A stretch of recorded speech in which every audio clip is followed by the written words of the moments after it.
جو ہم سٹوری کرنے جا رہے ہیں، ہماری جو ٹاپ سٹوری ہے وہ یہ ہے کہ پاکستان مسلم لیگ نون کے اندر اب روزانہ کی بنیاد پر مختلف قسم کے بیانیے سامنے آ رہے ہیں، اور وہ بیانیے کیا ہیں، ان بیانیوں کا اثر پاکستان کی اوورآل سیاست اور پاکستان کی اس وقت جو حکومت ہے اس کے اوپر کیا پڑ رہا ہے، اس کے اوپر ہم بات کریں گے۔ اب ہوا کل یوں کہ پاکستان مسلم لیگ نون کے موجودہ سینیٹر، کل جو سینیٹر کرمانی صاحب ہیں وہ اب سابقہ ہو گئے، لیکن پاکستان کے اندر ایک دفعہ سینیٹر ہو جاتا ہے وہ سینیٹر ہی رہتا ہے۔ سینیٹر کرمانی صاحب کے حوالے سے کل حسن ایوب صاحب نے کہا تھا کہ وہ پارٹی کے ساتھ ان کا کوئی مطلب اس طرح موجود نہیں ہے یا پارٹی کے اندر، لیکن آج ہم نے براہ راست ان سے رابطہ کیا، وہ پروگرام بھی ہمارا دیکھتے ہیں شوق سے۔ انہوں نے کہا جی میں بالکل پارٹی کا حصہ ہوں، اگر کسی کو شک و شبہ ہے تو وہ میری پارٹی کی جو بنیادی رکنیت ہے اس کو کینسل کروا دیں، یا پھر شہباز شریف صاحب بحیثیت صدر اور یا پھر محترم نواز شریف صاحب بحیثیت تاحیات قائد جو ہیں ان سے جو ہے مجھے نکلوا دیں پارٹی میں، پارٹی کا حصہ ہوں۔ اینی ویز آگے بڑھتے ہیں۔ پاکستان مسلم لیگ نون کے جو موجودہ سینیٹر ہیں عرفان صدیقی صاحب، کل ایک ٹیلی ویژن چینل کے سامنے وہ ایک انٹرویو ان کا ہوا، انہوں نے بڑے وہاں پہ ہوش روا انکشافات کیے۔ سب سے اہم انکشاف جو انہوں نے کیا، انہوں نے کہا جی یہ آن اوتھ ایک میرا وعدہ تھا اپنے قائد سے کہ ہم الیکشن سے پہلے بات نہیں کریں گے، وہ یہ تھا کہ ہم جو ہے بالکل محترم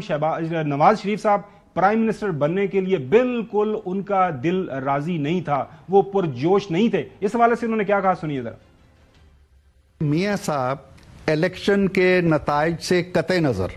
چوتھی بار وزارت عظمیٰ سنبھالنے کے لیے باوجود وہ آمادہ نہیں تھے، پرجوش نہیں تھے، اور یہ ان کے ذہن میں ایک چیز تھی کہ اب کے اگر ہم الیکشن جیتتے بھی ہیں ان کے اندر وزارت عظمیٰ کا منصب سنبھالنے کے لیے وہ جوش، وہ جذبہ، وہ خواہش موجود نہیں تھی۔ اس کے بعد انہوں نے یہ بھی فرمایا کہ جناب اعلیٰ اس وقت جو ہے موجودہ جو شہباز شریف صاحب ہیں وہ جو پرائم منسٹر بنے ہیں، یہ جو ایک بتایا جاتا ہے کہ جی ان کو سائڈ پہ کر دیا گیا نواز شریف صاحب کو، تو وہ کسی مجبوری کے تحت، کسی سازش کے نتیجے کے تحت وہ سائڈ لائن نہیں ہوئے، انہوں نے اپنی مرضی سے جو ہے اپنے چھوٹے بھائی کو وزارت عظمیٰ کا جو ہے یہ جو عہدہ ہے وہ ان کے سپرد کیا ہے تاکہ وہ حکومت چلائیں۔ اور اگر جیت جاتے تو بھی وہ وزیر اعظم نہ بنتے، وہ شاید یہی فیصلہ کرتے جو انہوں نے موجودہ صورتحال میں کیا ہے۔ یہ کسی کمپلشن کے تحت یا کسی مجبوری کے تحت یا کسی سازش کے تحت فیصلہ نہیں ہوا۔ اس کے ساتھ ساتھ پھر انہوں نے ایکسپلین کیا، روشنی ڈالی کہ مرکز کی حکومت کے اندر کیا کردار ہے محترم نواز شریف صاحب کا۔ میں جہاں تک شہباز شریف صاحب کو جانتا ہوں وہ کسی اہم معاملے میں بغیر میاں صاحب کی توثیق کے اور بغیر ان کی رائے کے اقدام نہیں کرتے، تو میاں صاحب یہاں کے فیصلوں میں بھی میرے خیال میں بڑی حد تک شریک ہیں۔ اس حکومت کی جو بھی کارکردگی ہوگی شہباز صاحب کے حوالے سے وہ صرف شہباز صاحب کے کھاتے میں نہیں لکھی جائے گی، وہ پی ایم ایل این کے کھاتے میں لکھی جائے گی، اور جب پی ایم ایل این کے کھاتے میں لکھی جائے گی تو نواز شریف اس سے لا تعلق نہیں ہو سکتے، ہونا چاہیں تو بھی نہیں ہو سکتے۔ اور صوبے کے حوالے سے بھی انہوں نے ایک ایکسپلین کیا کہ صوبے کے اندر وہ کیا کردار ہے ان کا۔ جو صوبہ ہے اس میں ان کا رول ایک رہنمائی کا ہے، اپنی بیٹی کی ایک سیاسی گرومنگ کا ہے، اس کو آپ کسی اور زاویے سے نہیں دیکھ سکتے کہ وہ صوبے تک محدود ہو جائے۔ لیکن ناظرین سوال یہاں پہ یہ پیدا ہوتا ہے کہ کیا حقیقت کے اندر جب نواز شریف صاحب ملک کے اندر واپس آئے تھے تو وہ پرائم منسٹر بننے کے لیے نہیں آئے تھے؟ کیا جو کمپین چلی تھی، جو الیکشن کمپین چلی تھی پاکستان مسلم لیگ نون نے چلائی تھی، کیا وہ اس مقصد کے لیے نہیں تھی کہ محترم جو ہے نواز شریف صاحب وہ پرائم منسٹر بنے؟ جب وہ ان کا جو نعرہ تھا اور خاص طور پر کمپین کا نعرہ کہ پاکستان کو نواز دو، اس حوالے سے سوال پوچھا گیا سینیٹر صاحب سے، تو انہوں نے کیا جواب دیا وہ بھی سنیے گا۔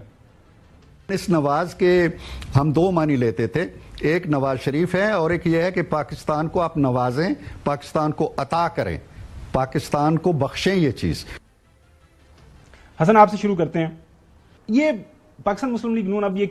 یہ جو کنفیوژن ایک جو لگ رہی ہے اس کے اوپر کافی بات چیت ہو رہی ہے کہ محترم نواز شریف صاحب انٹرسٹڈ ہی نہیں تھے پرائم منسٹر بننے کے لیے، وہ پرجوش ہی نہیں تھے، وہ پہلے سے ان کا یہ فیصلہ تھا کہ میں نے پرائم منسٹر نہیں بننا۔ یہ آپ کو بات لگتا ہے سچ ہے؟ کیونکہ آپ نے کہا کل وہ سابقہ سینیٹر ہے تو ہم نے کہا موجودہ سینیٹر کا بیان رکھ لیں۔ نہیں، عرفان صدیقی صاحب سنجیدہ آدمی ہیں اور کافی کلوز ہیں، تو ان کی بات کو آپ ویلیو مطلب آپ دینی چاہیے، اور بالکل یہ بات جو کتنی ذمہ داری سے ایک نیشنل ٹیلی ویژن پر کر رہے ہیں تو یقیناً یہ بات ایسی ہوگی، لیکن میرے علم میں نہیں تھی۔ میں اس حوالے سے جو ہے وہ خبر نہیں رکھتا تھا. میرے تو یہی جو ہے وہ انفارمیشن تھی کہ نواز شریف صاحب ہی پرائم منسٹر بنیں گے.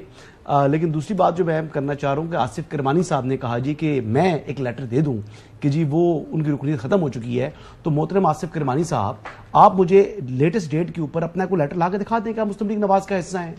جو میری جو سورسز بتا رہے ہیں وہ کہہ رہے ہیں جی کہ you are no more part of Muslim League Nawaz. اور دوسرا انہوں نے کہا کہ جب مشکل وقت تھا مسلم لیگ نواز کے اوپر, جب مریم نواز شریف صاحبہ کی جو ہے وہ پیشیوں پر وہ آتی تھی, تو کون سی ایک پیشی کے اوپر آپ تشریف لے کر آئے تھے؟ تو وہ کہہ رہے تھے کہ چوری کھانے والے مجنو بالکل آصف کرمانی صاحب یقینی طور پر رہے ہیں, لیکن جب خون دینے کا ٹائم تھا تو اس ٹائم آصف کرمانی صاحب کا چہرہ ہم میں سے کسی نے نہیں دیکھا. یہ مسلم لیگ نواز کے اندر آپ کے جو سابق کولیگز ہیں, یہ ان کے الفاظ ہیں, اور یہ میں ان کو کوٹ ان کوٹ بیان کر رہا ہوں آپ کے لیے. ناظرین, بحثیت جرنلسٹ ظاہر ہے کل ایک بات ہوئی, اس کے اوپر ان کی کلیریفیکیشن آئی, اب اس کے اوپر حسن نے ایک اور دعویٰ کیا ہے, تو ہم کوشش کریں گے کل ان کو اپنے پروگرام میں لے لیں یا ان سے براہ راست بات کریں. وہ لیٹر لیں جی, اپنی رکنیت ہے اس حوالے سے بات کریں گے, سبجیکٹ سے ہٹ رہے ہیں ہم. اچھا چوہدری صاحب, میں آپ سے آپ کے اوپر آنے سے پہلے میں نقوی صاحب کے پاس جاؤں گا. نقوی صاحب, یہ میں نے شروع کے اندر ایکسپلین بھی کیا کہ بامر مجبوری حکومتی جو پارٹی ہے وہ پاکستان مسلم لیگ نون ہے, اور پاکستان مسلم لیگ نون کا مطلب ہے نواز شریف. یہ جو اب سینیٹر صاحب جو عرفان صدیقی صاحب یہ ہمیں بتا رہے ہیں کہ یہ بالکل طے تھا کہ ان کا دل ہی نہیں تھا پرائم منسٹر بننے کا, آپ یہ بات مانتے ہیں یا پھر ایک جو رائے سامنے آ رہی ہے کہ نئے بیانیے کی تلاش میں ہیں یہ لوگ؟ نہیں, دیکھیں میاں نواز شریف صاحب, اس میں کوئی شک نہیں ہے کہ وہ وزیراعظم بننے کے لیے 100% تیار نہیں تھے. اور عرفان صدیقی صاحب نے جو بیان دیا, میں تھوڑا سا اس کو اور واضح کرنا چاہوں گا. انہوں نے ظاہر ہے اپنی کسی مجبوری کی وجہ سے پوری بات نہیں کی, اور میں پوری بات کر دیتا ہوں, بتا دیتا ہوں. دیکھیں, یہ تو دیوار پہ لکھا ہے نا, یہ تو ایک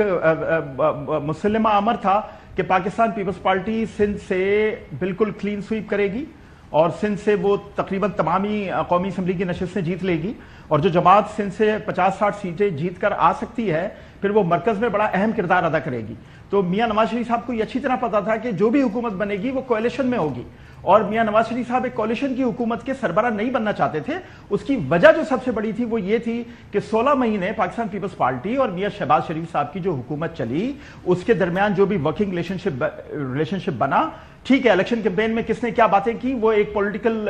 ان کا ایک اسٹنٹ تھا, لیکن جو ورکنگ ریلیشن شپ بنا پاکستان کو آگے بڑھانے کے لیے, اسی ورکنگ ریلیشن شپ کو آگے بڑھانا تھا. یہ بھی ایک وجہ تھی کہ میاں نواز شریف صاحب نے اپنا ذہن بنا لیا تھا کہ وزیر اعظم شہباز شریف ہی ہوں گے, اور انہی پلانز پہ جو 16 مہینے کی حکومت نے ترتیب دیے تھے آگے کی حکومت چلے گی اور پاکستان کو آگے بڑھایا جائے گا. تو یہ اس کا میں سمجھتا ہوں پورا جواب ہے جو عرفان صدیقی صاحب نے بات کی. جی چلیں, یہ آپ کی رائے سامنے آ گئی, لیکن نقوی صاحب ہمیں یاد ہے کہ جب الیکشن کمپین ہو رہی تھی اور پاکستان مسلم لیگ نون بڑی پر امید تھی, میں نے کہا الیکشن کمپین جو بھی ہوئی وہ پولیٹیکل اسٹنٹ تھے.